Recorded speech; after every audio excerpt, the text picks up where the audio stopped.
I want to spend a little time this afternoon talking about Palmer amaranth identification.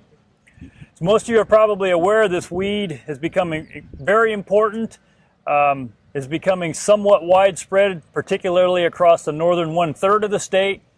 And we feel like we need to do all we can to continue to raise awareness of this weed, because it does present arguably the most serious agronomic weed challenge that we've had in Indiana in quite some time. And the first thing you need to look at is to look at whether or not there's hairs on the plant. So your red root and smooth pigweed that are common within the state are going to have hairs on them.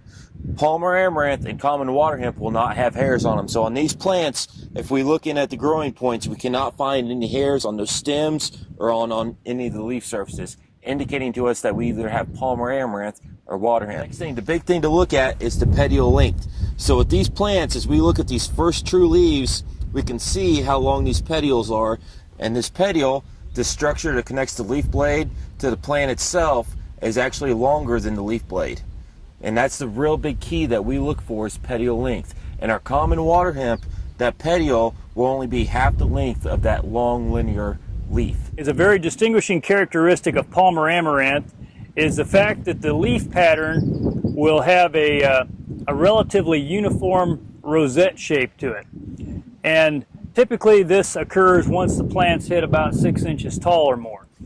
Another characteristic that is indicative of Palmer amaranth are these long terminal seed heads on the female plants.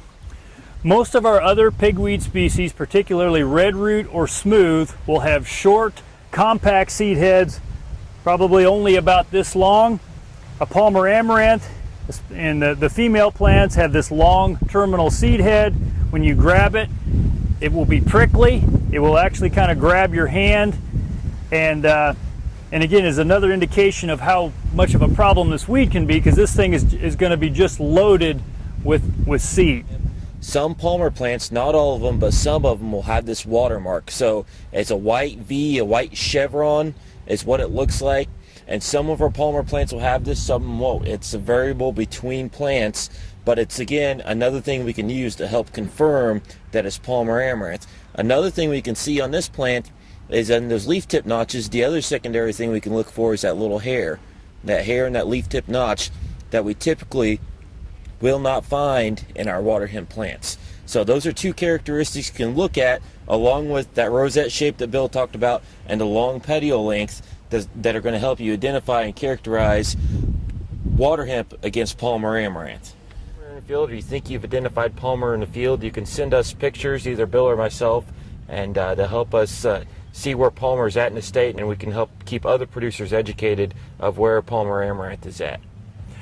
This isn't a problem that we're going to face as individuals. As an industry, as we mentioned earlier, this is arguably the most important agronomic weed problem that we've had in the state in quite some time.